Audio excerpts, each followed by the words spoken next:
Hi guys, welcome to another video. This is Pawan and you're watching I Am Indian. आज के इस episode में आप जो सेगमेंट देखने वाले हैं ये बहुत ज़्यादा डिमांडिंग में है और Noida extension as a location की बात करें तो सिर्फ 4 ही ऐसे प्रोजेक्ट्स हैं जिसके अंदर ये सेगमेंट अवेलेबल हैं. So we are talking about low rise floors जो सेक्टर 16 में निराला ग्रुप बना रहा है. सो क्या है पूरा प्रोजेक्ट वो समझेंगे इस वीडियो के अंदर आगे. सो वीडियो को हमने 3 सेक्शंस में अगेन एज़ यूजुअल डिवाइड कर रखा है. पहले सेक्शन में आप समझेंगे इस सेगमेंट को, यहाँ पे कौन कौन से ऐसे डेवलपर्स हैं जो ये ऑप्शंस बना रहे हैं. दूसरे में आप समझेंगे इस लोकेशन को और इसके आसपास क्या क्या चीज़ें हैं जो आपकी लाइफ और बेहतर बनाएगा. फाइनली देखेंगे एक सैम्पल फ्लैट और उसके अंदर क्या है कॉस्टिंग और क्या क्या साइजेस यहाँ पर अवेलेबल है, कब है इसका पोजेसन. लो राइज एक ऐसा सेगमेंट है जिसकी हमेशा से ही सभी वर्क के जो भी होम बायर्स हैं, चाहे वो न्यूक्लियर फैमिली हो या जॉइंट फैमिलीज़, उनकी पहली पसंद हमेशा लो राइज़ रहती है. इसका एक रीज़न है, मेजॉरिटी यहाँ पर जो लोग हाउसिंग की तलाश में आते हैं वो टियर 1 या टियर 2 या टियर 3 सिटीज़ से आते हैं जहाँ पर हाई राइज़ का चलन ज़्यादा नहीं है. तो दिल्ली में भी अगर मैं बात करूँ तो जिनके पेरेंट्स गवर्नमेंट जॉब में थे तो वहाँ पर भी एक सेगमेंट ऐसा है जिन्होंने अपनी लाइफ के 20 या 30 साल सरकारी मकान में बिताए हैं. तो वहाँ पर अगर दिल्ली की बात करें तो जितनी भी हाउसिंग कॉलोनीज़ थी जो गवर्नमेंट एकोमोडेशंस थी वहाँ पर ग्राउंड फर्स्ट और सेकंड फ्लोर तक के ही फ्लैट्स थे. तो उनकी जो पुरानी जनरेशन है, मैं अगर अपने पेरेंट्स के जनरेशन की बात करूँ तो they are not used to high rise. वो हाई राइज़ में जाने से कतराते हैं और बहुत सारे लोगों को हाइट का फोबिया भी होता है. इसीलिए लो राइज़ हमेशा से ही बेटर रहता है. Noida extension as a region की अगर हम बात करें तो यहाँ पर 4 सोसाइटीज़ हैं जिसके अंदर लो राइज़ डेवलपमेंट है. इसमें से सबसे पहला तो ऑब्वियसली आम्रपाली है, सेंचुरियन पार्क, इसके बाद राइस के फॉरेस्ट फ्लोर्स, तीसरा है सुपरटेक इको विलेज 3 के अंदर ऑक्सफोर्ड स्क्वायर. सो उसी लोकेशन से थोड़ा सा और आगे हम आते हैं तो ये है निराला का प्रोजेक्ट. आप समझते हैं यहाँ की लोकेशन. अगर आप Noida extension as a location familiar हैं, ये पड़ता है सेक्टर 16. सो जो लोग गौर चौक या किसान चौक या गौर सिटी मॉल से अवेयर हैं तो उसी रोड से आप एक मूर्ति तक आएंगे बिल्कुल सीधे. एक मूर्ति से अगर आप लेफ़्ट लेते हैं तो पहले राउंड अबाउट से अगर आप फिर लेफ़्ट ले लेते हैं तो निराला एस्पायर और SK ग्रीन आर्क के जस्ट ऑपोजिट ये प्रोजेक्ट पड़ता है. इस लोकेशन की एक और एडवांटेज ये है कि यहाँ पर सामने की तरफ लाइन से 4 स्कूल्स हैं जिसमें से 2 SK हैं, एक विजडम है और एक BLS इंटरनेशनल है. तो ये चारों जो स्कूल्स हैं इस प्रोजेक्ट के जस्ट ऑपोजिट लेन में हैं. और इस लोकेशन की एक और एडवांटेज ये है कि यहाँ पर इस रेसिडेंशियल के बनने से पहले जो कमर्शियल सोसाइटी शॉप्स हैं वो ऑलरेडी बनकर तैयार हो चुकी हैं. तो आपकी जो डेली एसेंशियल्स की रिक्वायरमेंट है उसके लिए आप अपनी सोसाइटी की शॉप्स में भी जा सकते हैं. प्लस नियर बाई जितनी भी सोसाइटीज़ हैं सभी के अंदर कमर्शियल ऑपरेशनल है, चाहे वो सुपरटेक इको विलेज हो, गुलशन बेलिना या फिर SKA का जो प्रोजेक्ट है इसके जस्ट ऑपोजिट वहाँ पर भी सोसाइटी शॉप्स हैं. तो 3 स्कूल्स तो ऑलरेडी यहाँ पर हैं. इसके अलावा टेक जोन 4 के अंदर 5 से 6 बड़े स्कूल्स हैं जिसमें से lotus valley international, Ryan international और नॉलेज पार्क 5 में जाते हैं तो वहाँ पर लाइन से 14-15 स्कूल्स हैं. सो इस वीडियो के अंदर अब हम बात करते हैं लो राइज़ फ्लोर्स की. तो निराला के ये लो राइज़ जो प्रोजेक्ट है अप्रॉक्सीमेटली 2.25 एकड़ के अंदर है. इसके अंदर निराला वर्ल्ड के पास भी एक पोर्शन है, इसको हम किसी और वीडियो में कवर करेंगे बिकॉज़ यहाँ में और वहाँ में थोड़ा बहुत चीज़ों में फ़र्क है. आज अगर हम इस वाले प्रोजेक्ट की बात कर रहे हैं जो निराला ग्लोबल के पास आता है, इसमें 2.25 एकड़ में अप्रॉक्सीमेटली 142 अपार्टमेंट्स हैं इन टोटल. 3 साइज़ेस हैं, G+4 की कंस्ट्रक्शन है. सो ग्राउंड पे अगर आप देखें तो 2 फ्लैट्स होंगे, इसके ऊपर हर फ्लोर पे 4 फ्लैट्स हैं. प्रोजेक्ट में जो मेन एंट्रेंस है वो निराला एस्पायर की तरफ से ही रहेगी और बीच में इस तरह से ड्राइव वे रहेगा. स्ट्रक्चर ऑलरेडी कंप्लीट हो चुका है, ये अच्छी बात है. और इसके बाद अब यहाँ पर इंटरनल फिनिशिंग का जो काम है वो हो रहा है. एज़ पर रेरा अगर हम बात करें तो जनवरी 25 इसकी डेडलाइन है जब ये पूरा प्रोजेक्ट हैंडओवर होगा. बिल्ट पे मेजॉरिटी जो एरिया है वो पार्किंग के लिए होगा और इसमें जितनी भी आउटर बाउंड्री है उसमें इसी तरह से ड्राइववे रहेगा और हर 2 ब्लॉक के बीच में एक ग्रीन एरिया रहेगा. सो अब हम चेक कर रहे हैं एक एक्चुअल टावर जिसके अंदर ऑलमोस्ट सारी चीज़ें फिनिश स्टेट में हैं. सो ये रहेगा लॉबी एरिया. सो जितनी भी लॉबीज़ हैं चाहे वो हर फ्लोर की अगर हम बात करें, फ्लोरिंग में यहाँ पर इटालियन मार्बल यूज़ करा है. फॉल सीलिंग कुछ इसी तरह से होगी ग्राउंड पे मेजॉरिटी जो एरिया है वो पार्किंग का है और स्टिल्ट का है, लेकिन ग्राउंड पे भी कुछ यूनिट्स आएंगी। तो सामने ग्राउंड पे ये 2 यूनिट्स है और ये वाला जो पिट एरिया है ये लिफ्ट के लिए है और ये टॉप फ्लोर तक जाएगा, बिकॉज टॉप फ्लोर पे जो भी फ्लैट्स होंगे उससे ऊपर जो टेरेस एरिया है उस पर ये गार्डन एरिया बना कर दे रहे हैं जो सबके लिए ओपन रहेगा। तो लिफ्ट की जो कनेक्टिविटी है वो टॉप फ्लोर तक है। सो गाइस, अभी हम हैं फर्स्ट फ्लोर की प्लेट पे, जहाँ पर ये वाला जो फ्लैट है ये एक स्टेज फ्लैट है। इसके जस्ट ऑपोजिट है एक एक्चुअल अपार्टमेंट जो आप यहाँ पे विज़िट करेंगे। दोनों फ्लैट्स के अंदर हमारी जो टीम है वो आपको डिफरेंसेस बताएगी। इन दोनों फ्लैट्स के अंदर और सामने के 2 फ्लैट्स के अंदर सिर्फ एक माइनर सा डिफरेंस है। जैसे इस साइड वाले जो फ्लैट हैं इसमें मेजॉरिटी जो एरिया है वो उस तरफ वाले फ्लैट में लिफ्ट के सिनेरियो में चला गया है और यहाँ पर स्टेयरकेस में चला गया है। यहाँ पर यही एरिया बच जाता है, तो इसीलिए यहाँ पर जो 2 फ्लैट्स हैं उसका एरिया है 1596 और 1579 स्क्वायर फीट। जो बीच का डिफरेंस है वो सिर्फ ये वाली बालकनी है। तो ये वाली बालकनी इस साइड के जो फ्लैट्स होंगे उसके अंदर नहीं है। तो यहाँ पर डाइनिंग के अंदर भी एक बालकनी है और लिविंग के अंदर भी एक बालकनी है। सो ये वाला जो फ्लैट है दिस इज़ 1596 स्क्वायर फीट।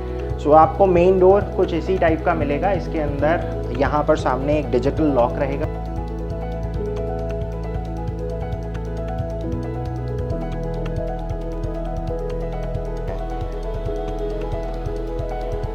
अभी जो आप फ्लैट देख रहे हैं इसके अंदर बहुत सारी चीज़ें ऐसी हैं जो स्टैंडर्ड ऑफरिंग का पार्ट नहीं है। जैसे इसके अंदर वुड वर्क, होम ऑटोमेशन और स्मार्ट स्विचेस जो ये लगे हुए हैं।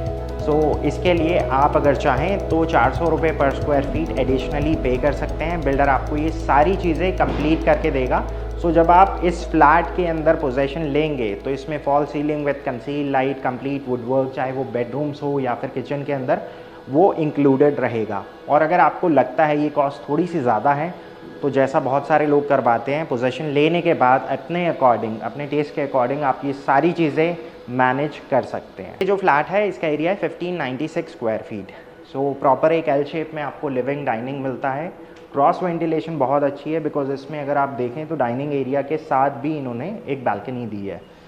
सो ये लिविंग के साथ एक रनिंग बालकनी है। जैसा आपने बाहर से देखा था, स्टेनलेस स्टील और ग्लास के साथ इन्होंने इस बालकनी के ऊपर वर्किंग करी है। जितना भी शाफ्ट एरिया है वो पीछे की तरफ हिडन हो जाता है। सो काफ़ी एक अच्छी बालकनी है। हर ब्लॉक के बीच में अप्रॉक्सीमेटली इतना गैप रहेगा जितना आप ये सामने मार्केट देख रहे हैं। आइए, यहाँ पर बालकनी के जो डोर्स हैं इसमें इन्होंने UPVC का इस्तेमाल करा है। अपार्ट फ्रॉम दिस इन्होंने एक मैश डोर भी दिया है। तो नॉर्मली ये वाला जो डोर होता है आप बाहर से लगवाते हैं, बट यहाँ पर बिल्डर आपको ये पहले से ही काम करके दे रहा है। सो ये डाइनिंग के साथ एक बालकनी है। अब ये सेम ही टावर के अंदर सामने का फ्लैट है। सो आप देख सकते हैं डिस्टेंस वाइज काफ़ी अच्छा डिस्टेंस है।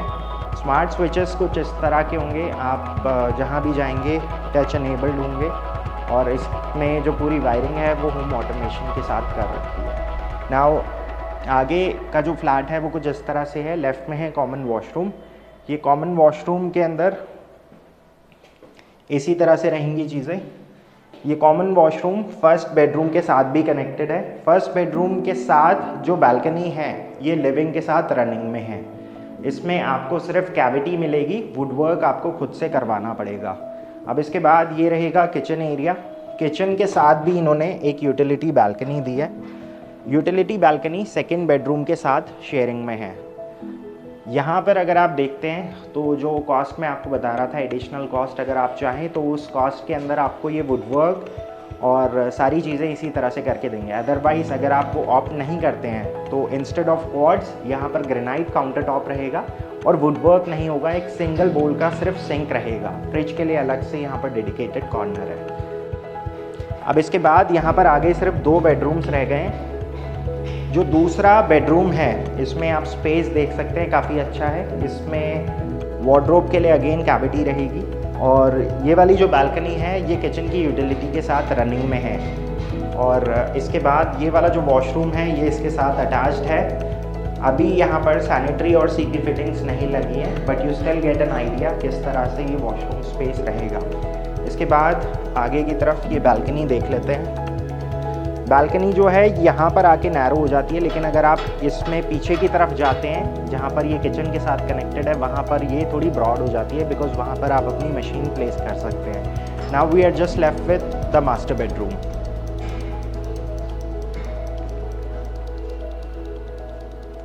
सो ये मास्टर बेडरूम रहेगा।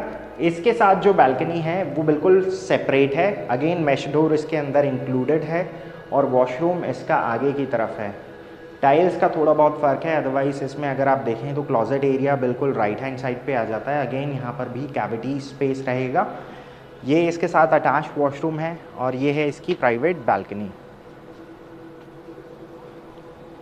तो यहाँ से अगर आप देखें तो ये रहेगा प्रोजेक्ट का मेन एंट्री गेट, जहाँ से गाड़ियों के जितनी भी मूवमेंट है वो इस प्रोजेक्ट के अंदर आएगी। इसके बाद अगर आप यहाँ पे फोकस करें तो ये टनल बेस सिस्टम है, जिसमें आगे की तरफ बड़े साइजेस में फ्लैट्स यहाँ पर बने हुए हैं, जिसका एरिया है 1784 स्क्वायर फीट। तो इसमें क्या है, एक फ्लोर पे 2 ही यूनिट्स हैं, दोनों साइड का व्यू मिलेगा, इस तरफ का भी और इंटरनल ग्रीन एरिया का भी।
प्रोजेक्ट का कमर्शियल।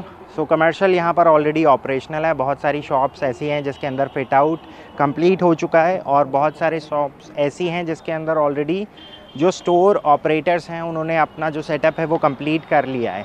सो सोसाइटी की जो शॉप्स हैं ये प्रोजेक्ट के जस्ट एडजेसेंट है और यहाँ पर बहुत सारी शॉप्स ऐसी भी हैं जो दूसरी सोसाइटी के अंदर अवेलेबल है। सो अगर आप में से किसी को लगता है कि हमें कमर्शियल शॉप की भी रिक्वायरमेंट है, then this is a very good option. बाकी इस प्रोजेक्ट का अपना क्राउड है और आसपास की जो सोसाइटीज़ हैं उसका अपना क्राउड है।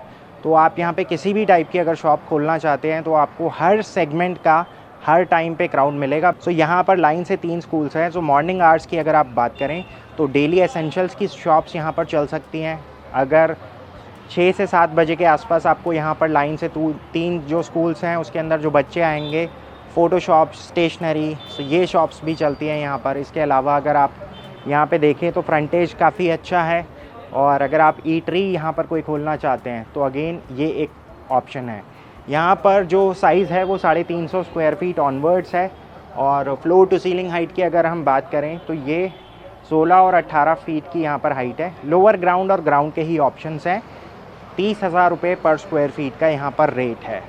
So that's it for the day guys. ये था निराला गोल्ड का एक लो राइज प्रोजेक्ट, सेक्टर 16 की लोकेशन है। अगर आपको लगता है ये प्रोजेक्ट आपके लिए है, you can give us a call at the number mention below. एक कॉस्ट एनालिसिस अगर करें तो यहाँ पर बहुत सारे हाई राइज प्रोजेक्ट्स अवेलेबल हैं जिसमें एवरेज जो कॉस्ट है वो 5,500 से 6,000 रुपये तक मैक्सिमम है। डिपेंड करता है वो प्रोजेक्ट कौन सा है। ऑन दी अदर हैंड अगर हम यहाँ पे कॉस्ट देखें तो अप्रॉक्सीमेटली 7,500 से 8,000 रुपये तक आती है। तो उस हिसाब से देखें तो थोड़ा हायर साइड पे है, लेकिन जो इन्वेंट्री है और जिस सेगमेंट की अगर हम यहाँ पर बात कर रहे हैं वो एक यूनिक है। यहाँ पर ज़्यादा इन्वेंट्री है भी नहीं, तो एक सर्टेन सेट ऑफ कस्टमर्स के लिए ही ये फ्लैट बने हैं। सो आज के लिए गाइस बस इतना ही। I will see you guys tomorrow. So till then take care and good bye. Nirala estate जैसा आप लोग जानते हैं